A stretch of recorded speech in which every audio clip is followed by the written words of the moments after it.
Thank you, Simply Deez and team, for giving me this opportunity to come and talk to you and meet you guys. It's excellent, and Dee was right. She was very spontaneous, instantaneous, and her response was very prompt. I thought she might not respond, so I'm going to have day off, but I wasn't that lucky. She was ready to respond before you even said yes, yes. And I'm very happy to come and see you and meet you guys. It's excellent work you do. I'll just tell you a little bit about myself. My name is Tahir Mehmood. I'm one of the local doctors, GP, working in the NHS for the last 20 years or so. My special interest is health inequalities, what happens to us in the social life, as well as I'm the lead of Luton children, young people and the families. I take every single opportunity to come and talk to people about the cancer. I'm the cancer chaser. At the moment I'm promoting prostate cancer. It's very relevant to International Men's Day, and also with the heat going on in the community at the moment, we try to promote it and try to screen as many people as possible. Although it is a man problem, but it is very important for the women to understand and nag at you men to go and have the checkup, because you are always behind the families and your men and boys. You bring up a lot of things. A lot of credit goes to women who are multitasking and do everything in our life, and that's why I'm promoting this prostate cancer, especially for the women and mothers and grandmothers, whoever's an auntie sitting down here. And if you have any man in your family who is 50 or over, and especially if you belong to African and Afro-Caribbean sect, then it's going to be possibly 45 years old. Ask them to go and check the prostate cancer. It's very simple. The presentation is not huge, it's very simple. And after the presentation, I may be able to take questions, but my objective is to give you enough knowledge when you go out of this place. You go and promote this in your families and in your get-togethers, in events, and make sure that the men go and see the doctors, and you may save people's life. It's very simple. So prostate cancer, thank you very much. Next slide. Prostate cancer is killing about 12,000 men a year. If you ask me to put it down, to narrow it down, it's about 45 minutes a man dies with prostate cancer in the UK. It is very common in some families, especially people who are black ethnic minorities, such as Caribbean, Afro-Caribbeans, and 1 in 4 men have got the prostate cancer. 1 in 4 men. In white people, it is 1 in 10, and Asian is 1 in 12 men. They have cancer. So the purpose of this talk is that if we get men screened early, then there's a lot of options for the treatment. Survival rate is 97% after 5 years. It's a huge. But the problem is that in this area, which is in Luton, there are thousands and thousands cancers missing. Thousands cancers missing. We are asking people to come and have screening so we can detect it early and treat effectively. And once it's treated, then you can have your life back and your family life back. So, can you see this? No. Yeah? No? Not much? Okay, let's go. Okay, I'll just come here and tell you basically, if you can see, this is the part of the body, 2 kidneys, and the tubes here, and this part is the bladder, which stores urine, and just below the bladder is small, like walnut type size, is called prostate, which makes semen. And sometimes it becomes so big and so cancerous that we have to operate on it. Next slide. Can you just move a little bit up? Is possible? Yeah, it's the same thing. Here are the guts, intestines, and this is the bladder, and here's the cancer, and here is the prostate. Just very small size. Next slide. This is another view, if you see from the side. So you will see just here, at this level, bladder, which stores the tube, and the prostate and the urine comes through it. Next slide. And this is another view for you. If you look at that if there's another, here is the stomach, the gut, and there are kidneys, and the tubes are going here. You can see that. The bladder, which stores urine, and from here is the prostate, and urine goes out. Okay, so this is normal. The kidneys are here, they pass urine here, gets stored, and then urine comes through the tube, and below is this prostate, which makes semen and helps in reproductive system of men. However, with some changes in the body, in some people, it grows, some part grows like they become cancerous. Can you see that?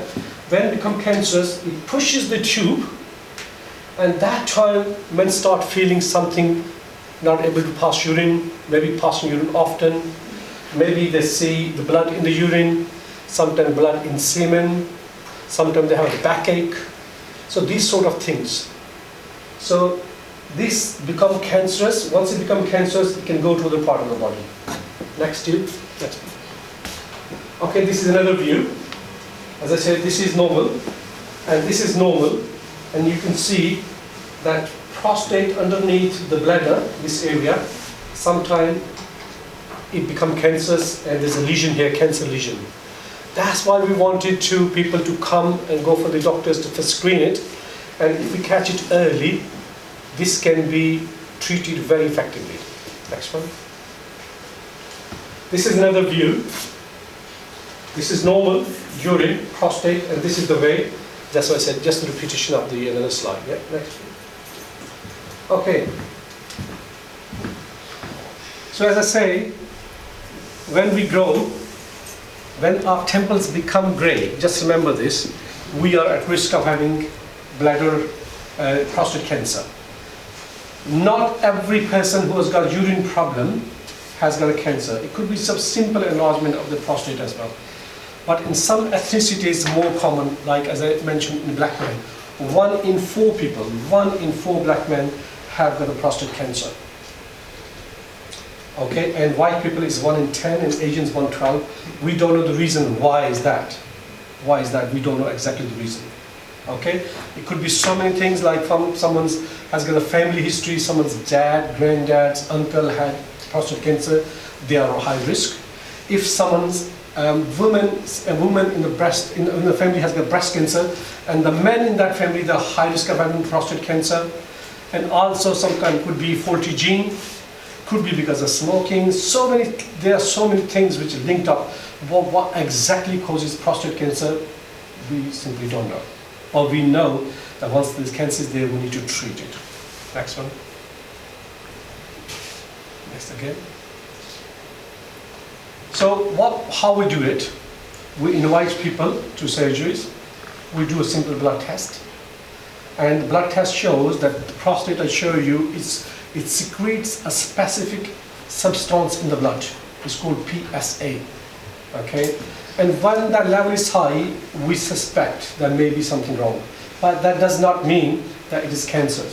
So we examine people with the digital record examination. But the good news is now, maybe you are the only group now listening to, because this morning the government is going to do the MRI to screen people for the prostate cancer. Before that, people were calling in and we were doing biopsies, which is a painful process, causes little harm to men.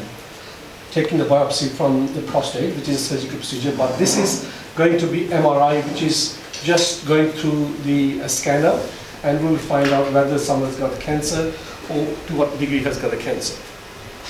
So MRIs the government has approved it, and biopsies, it used to be the past. Okay, next one.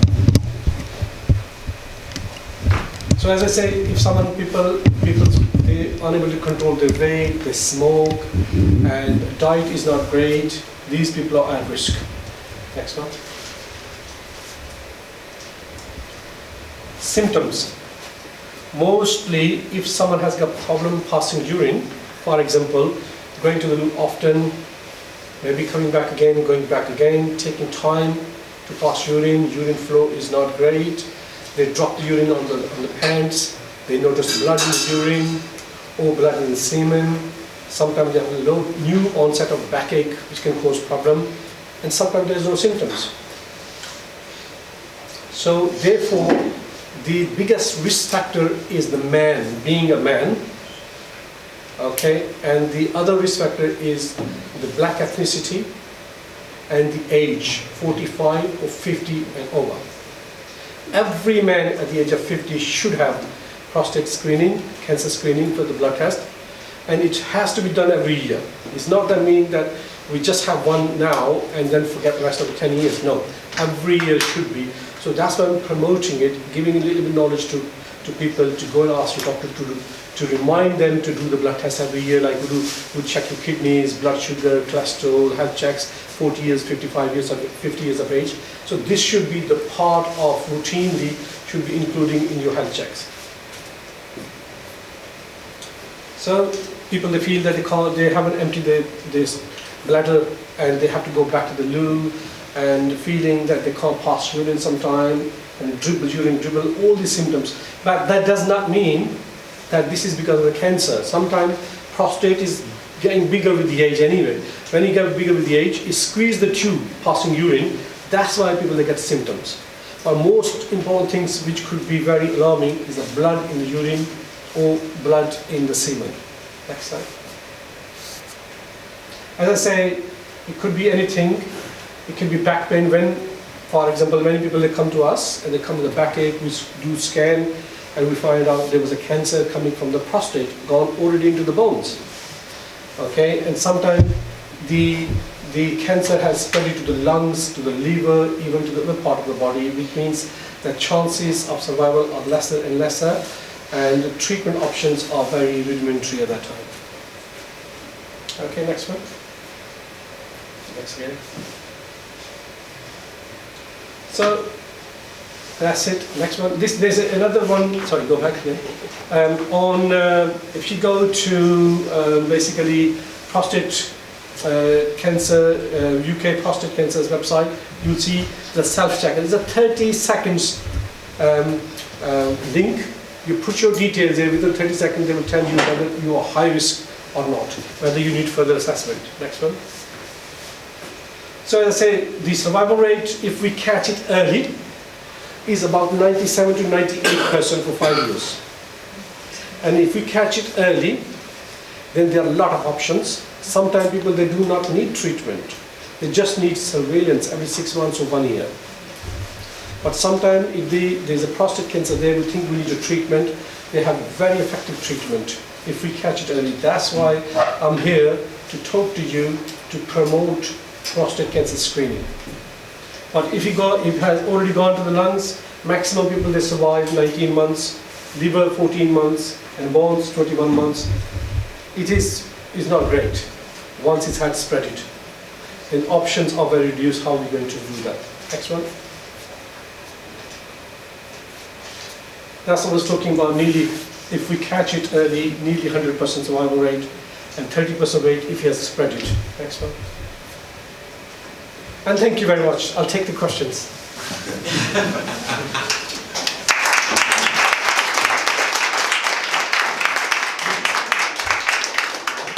Yeah, this gentleman first.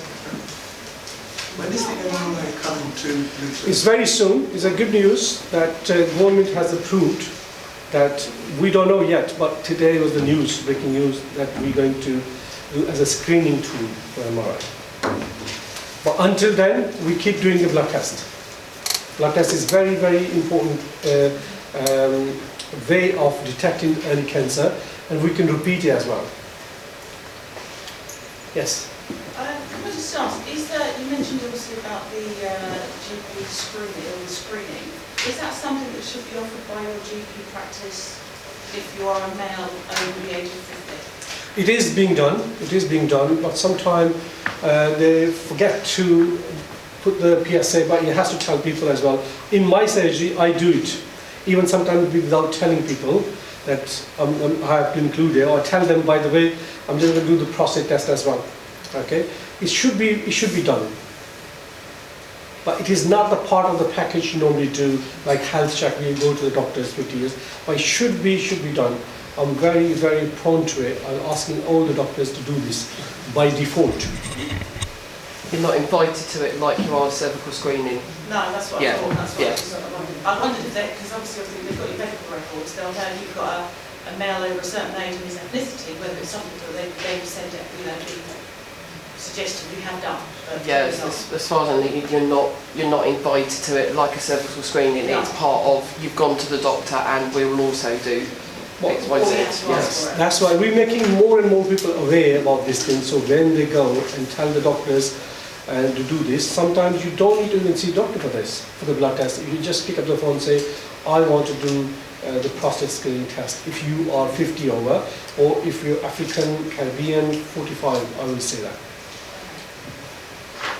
Yes? Just looking in this room, the subject is about prostate cancer. How many men have we got in this room? How many men today have actually gone to a football match who are probably of colour? Do they not realise the importance of getting themselves checked? This is, for me, this is quite poor. Take into consideration this is Luton, and you've got a high proportion of men of colour in this borough. It saddens me that there is not a lot more men in this room. Taking into consideration prostate cancer is a silent killer, and the way of testing it is so much more less invasive than what women have to go through. Mammograms, smear tests. Men do not have to go through this to find out if they have prostate cancer. And take into consideration, I think you said the survival rate is 90-something%? Yeah, nearly 100% Exactly. if we catch it early. If you catch it early. And it's such a simple test. It is, I agree with you. I think things are changing now. Things are changing. More and more people getting aware. That's why my focus is not the men, women like yourself. You will go home and you check who's 15 over and you'll inform them, have you get your prostate test or not? I won't answer that because his wife's next to me.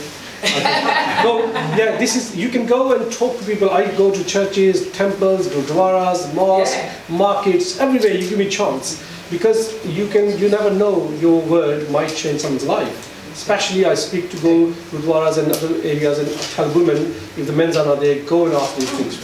Because once someone's got a cancer, not only that person will suffer, the whole family will suffer. Sorry? You didn't say your story. It's exactly what was just being said then. Sorry. Prostate cancer. Dee was on a radio show talking about prostate cancer. The guy said, oh, I don't know about going and get checked. Go and get checked. And actually did get checked and did find out that he had prostate cancer early. So it was for someone nagging Yeah. to go and get checked. Sorry, Shirley, I was... See, you talk about dad, and I thought that wasn't prostate. So, just very quickly, what Shelley's referring to is, I think a lot of you know Lenny T. He's on LUR, Luton Urban Radio, and actually had this event, I don't know, it was probably about 6 years ago, was on his show afterwards with a gentleman from prostate cancer who was sharing, and it was a case of, even though you do not have symptoms, this is a thing. So a guy would be like, I ain't got symptoms. He did not have symptoms.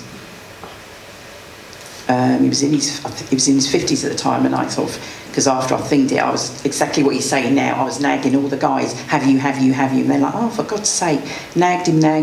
About 6-7 months later, and he rang me, and I was at work, and you know, you just knew. And he said, I've got it, as in the cancer, and literally, it didn't have. It was a case of in operation within 2 weeks, and. Yeah. And you know what? You know when you've got, as a guy, you've got a circle of friends from school, you had them friends, they go on holiday, they do all that sort of stuff. And you know what? Not one of them, even though they knew what he'd been through, went and got checked. It's like, it's really sad, all that sort of stuff, but I ain't going. They still would not go. And I still think, obviously, there's that stigma and the fear of how they get tested. And this is the problem, but loads of opportunities are there. to get tested because GPs and the surgeries are coming up now, inviting you to go through it. The only thing is you need to make some effort. If you are male, 45 and 50, you must go. But you can insist on it, right? Yes. Because some sort of doctors and that sort of saying, if you haven't got symptoms, don't see No. why we should. Thing is, if you are male, 45 or 50, you must go. Give my reference to them. He came and gave us a lecture. Doesn't matter if you are male, that's it. Biggest risk factor is being male. Okay? So with the age, it will come up. And once cancer comes to your doorstep, it will kill you, it will never go back, it will never return. I'm telling you now, it's very, very serious. So take it very seriously. Yes. Are there any health lifestyle changes there? Sorry? Are there any lifestyle changes that is worth making to try and reduce this? Yes, there's lifestyle changes. As mentioned, that if someone has got overweight, smoking, and poor eating habits, and because smoking has got substance called cadmium, which increases the risk. These are the symptoms, these are the risk factors, and these are the lifestyle changes which will help. But we do not know exactly whether if you change your lifestyle, it will change your fate. Exactly. So we do not know. But just remember, obviously you need to keep it healthy anyway. It will help you in the heart problem, diabetes, and everything. Okay, smoking, weight loss, and everything. Going to gym, everything's great. But if you don't go to the doctors and not test it, then the problem will be there. Thank you. Thank you very much. Yeah, so stage name is Native. My real name's Ahirame. Make them say it. 100 bonus points if anyone can say my name Ahirame. You can say it. Ahirame. Ooh. A couple people butchered it. Yes, so yeah. I am a poet, performance poet, writer, director. But yeah, a lot of my work is around supporting young people. So I'm a creative writing and drama practitioner.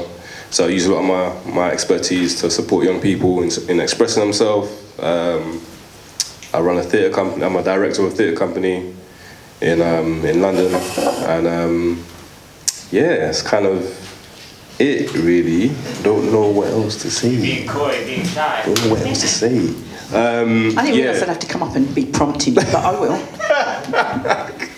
When I met you, which was at Soul Food Poetry, I don't know if any of you been to that. Yep, this young man was there. Well, you were there, and I believe you delivered a spoken word piece, am I right? Yeah, I did, yeah. Did I buy anything from you on that day? Yeah, you bought my book. Oh.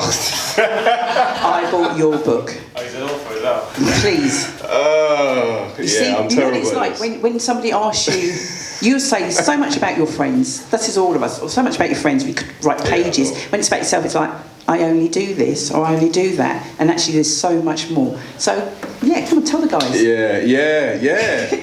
I'm an author as well. But yeah, no, very quickly, yeah. My book is a collection of poems that I've written. It's about 19, 20 poems in a book. And it's just like a journey of, funnily enough, about the man that I am, my experiences with my parents, my experiences as a father myself, and just using, I guess, nature as a lot of metaphors in how I see society as it is at the moment. So the book's called Points of Contact. It's on Amazon, but feel free to follow me on Insta at Native Praise, and yeah, you'll find it all there. But I'll probably need to shoot off now. But it's been a pleasure. Hang on a second. I know you've got to shoot off, but you're telling us you do spoken word, and you think you're not even going to drop a piece. Come on, guys. Well, you can't, can it? Come on. Guys, you need to work with me. Come on. You're not encouraging him, are you? Come on. I knew this was coming. All right.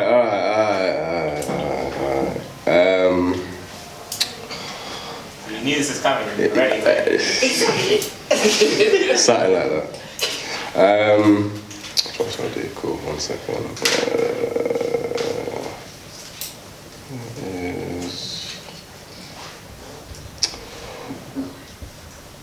Cool. All right. Cool. Halfway through, I'm going to ask you what this piece is about. I want you guys to see if anyone's following what I'm saying.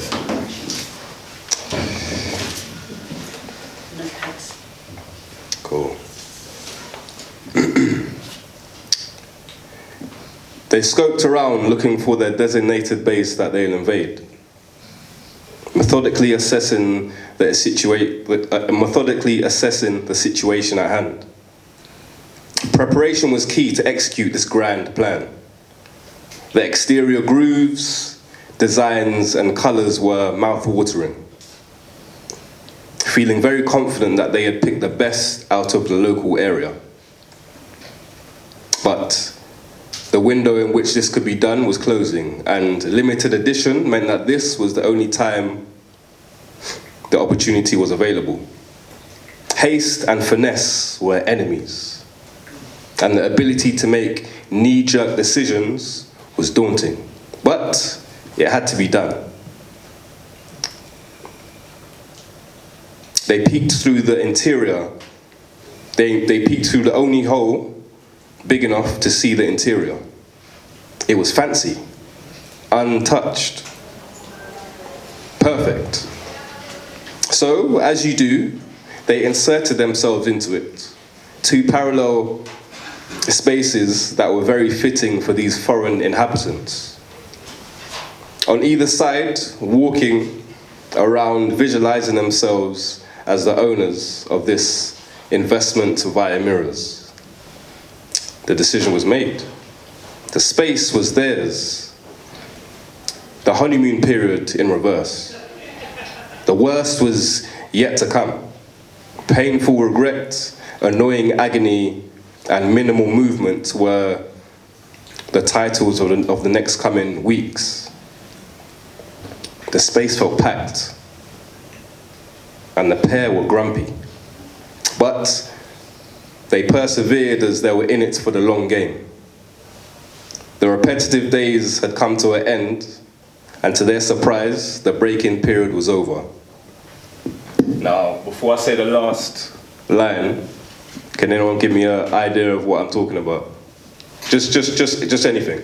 Invasion? Somebody going to invade somebody Okay. else's country? Anything else? It's the same thing. Invasion? It's your Palestine. Okay. Anything else? Do you say something? Windrush. Windrush? Anything else? Childbirth. Okay. Interesting. Okay. The repetitive days had come to an end, and to their surprise, the break-in period was over.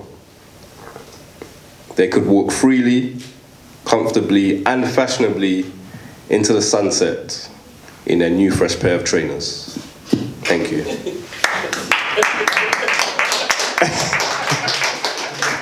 So that was a bit of a cheeky one, but yeah, it's essentially about, you know, having your fresh pair of kicks and that uncomfortable, you know, couple of days, even weeks. The break-in period is serious. Yeah, trust me. So with that, I'm going to leave you. But my name's Native Hirame. I'm on Insta, Native Praise. So follow me. I'm about, and I'm a Lutonarian as well. So if you see me running about, give me a shout. Woo! Come on, guys, give me a massive round of applause.